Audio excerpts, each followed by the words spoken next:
In 1948, American psychologist B.F. Skinner reported some unusual animal behaviour. He placed a succession of hungry pigeons inside a cage, where an automated machine delivered food to them at certain intervals, and observed that the birds started repeating actions that had coincided with the delivery of the food. They behaved as if their actions were influencing the food to appear, as if there was some kind of causal connection, when in fact there was none. The food would have appeared at the same intervals whatever the birds did. At about the same time Skinner published his paper, Superstition in the Pigeon, psychologist Bertram Forer was conducting a study relating to a human superstition, astrology. He gave each of his subjects a test, followed by a confidential personality analysis, which he told them was based on their test results. When they were asked to rate their analysis for accuracy on a scale of 0 to 5, 5 being the most accurate, the average rating came out at 4.26. Forer later revealed that all subjects had received exactly the same analysis, taken from horoscopes in an astrology book. The Forer effect, named after him, refers to people's tendency to be impressed by personality readings given by astrologers and other pseudoscientists, which they're led to believe are tailored to them individually, but are actually general enough to apply to most people. Forer's experiment, which has since been replicated many times with the same basic results, is an important demonstration that the seemingly impressive accuracy of horoscopes can easily be reproduced without birthdays or planetary positions playing any role. According to Superstition, a wedding ring dangled over the belly of a pregnant woman can predict the baby's gender. A circular motion predicts a girl, a straight pendulum swing predicts a boy. This involves the same mechanism found in dowsing, the superstitious belief that one can detect underground water or other hidden substances with dowsing rods. It actually works by amplifying small, almost imperceptible movements of the hand. This hand movement is often an unconscious ideomotor effect, whereby one's expectations lead one to make involuntary movements in line with those expectations. Sometimes dowsing rods are even used on maps, which are declared somehow to have the same detectable energies as the terrain they depict. Wedding ring predictions, dowsing, automatic writing, and Ouija board activity have all been attributed to the ideomotor effect, though the person making the involuntary action might be convinced the movement is coming from elsewhere. Of course, often there is a deliberate attempt to deceive others. The belief that we can contact spirits with Ouija boards is one of countless superstitions surrounding death, and countless television shows seek to give evidence of ghosts and spirit channeling.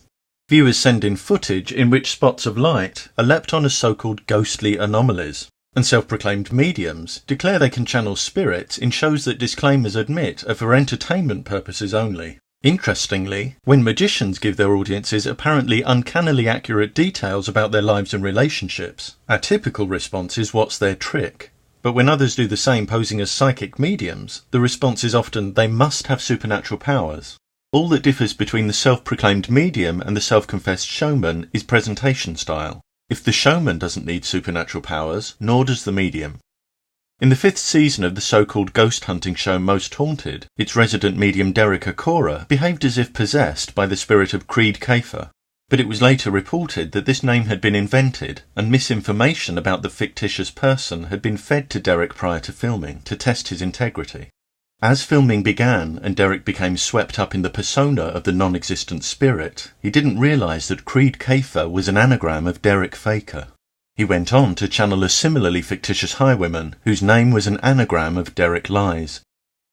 Many superstitions revolve around the treatment of illness, and many want their superstition to be regarded as authentic medicine. Homeopathy involves preparations that have been repeatedly and extremely diluted, until it's statistically uncertain that there's even one molecule of active ingredient present. How do homeopaths justify selling water as medicine? They claim water has a memory of the substances with which it's had contact. A major problem with this claim, even if there were valid evidence to support it, is that the water that the homeopath sells you may have had contact not only with the substance claimed to treat your health, but with countless other substances during its natural existence. The 1023 campaign has staged mass overdoses of homeopathic products around the world to protest against their sale and raise awareness of the problems with homeopathic claims.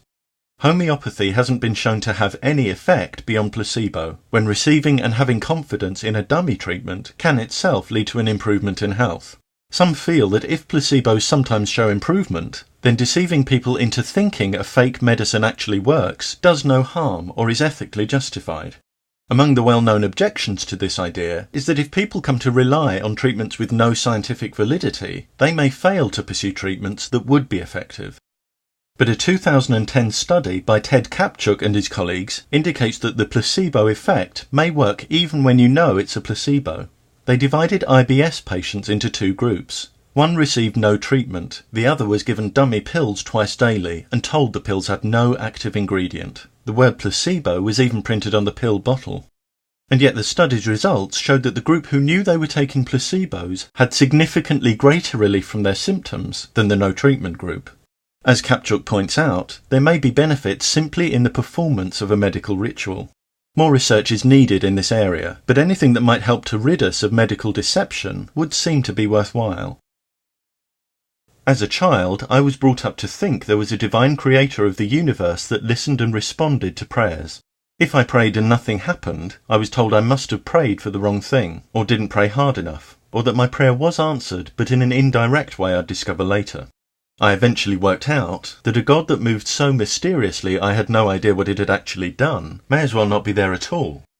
Anne prays she'll find a parking space in town. She finds one. Was her prayer answered, or was it too trivial a request to make of a God and just a happy coincidence she got her space? If it's coincidence in this case, why not in others? On what basis do people rule out coincidence? Careful analysis or unreliable intuition? Ben's daughter suddenly stops breathing. He prays she'll be okay until the ambulance arrives. She dies. Are we meant to believe Ben's prayer wasn't good enough, or that there was a different divine plan for him and the child?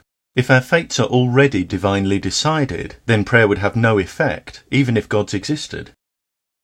Big problems arise when superstitions get so well established that any outcome reinforces them. So if you pray, dance for rain, or put on what you think is a lucky hat, then get the results you want, you go on praying, dancing, or wearing the hat. But if you don't get the desired results, you still pray, dance, or wear the hat, certain that it will work for you again. In this way, you create a bias towards confirming the causal connection you've made, and a blindness to conflicting information that would help you identify your mistake.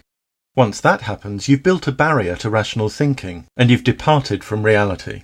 Like Skinner's pigeons, you're left flapping about in a psychological cage of your own making, blocked from realizing your actions are not having the effect you imagine. If we find Skinner's pigeons quaint and amusing, if we find ourselves thinking, if only they could understand, how much more should we, with our much greater intelligence, be prepared to examine our own behaviour and confront the false beliefs that are literally getting us nowhere? Superstitions can give some a comforting illusion that they have more control in their life than they actually do. But their effects can be more oppressive, especially when the superstitious insist that others share or support these irrational beliefs. We might know people whose reaction when we put new shoes on a table or open an umbrella indoors is clearly designed to make us stop the unlucky behaviour and thereby validate their magical thinking. This is one way in which superstitions extend their tyrannical grasp beyond the believer, and we do well to resist this kind of manipulation. If some are happy to let evidence-free beliefs rule their lives, so be it, but they've no right to expect the collaboration of others. When you reject superstition, you no longer feel protected by good luck charms, but you also stop worrying about black cats and broken mirrors. Holy water can't bless you, but curses can't harm you. Crystals or homeopathy may not improve your health, but you'll also be less vulnerable to psychological and financial exploitation from medical charlatans. You can't control people with magic rituals, but they can't do the same to you. Perhaps most importantly, good and evil supernatural forces no longer get the credit or blame for what human beings do. Instead, it can be clearly understood that people are responsible for their own kindness, cruelty, generosity, meanness, laziness, or hard work. Owning responsibility can give a sense of genuine self-control, but it does mean learning from mistakes. When we follow superstitions, our mistakes become invisible to us because we've already mixed them into our whole way of thinking.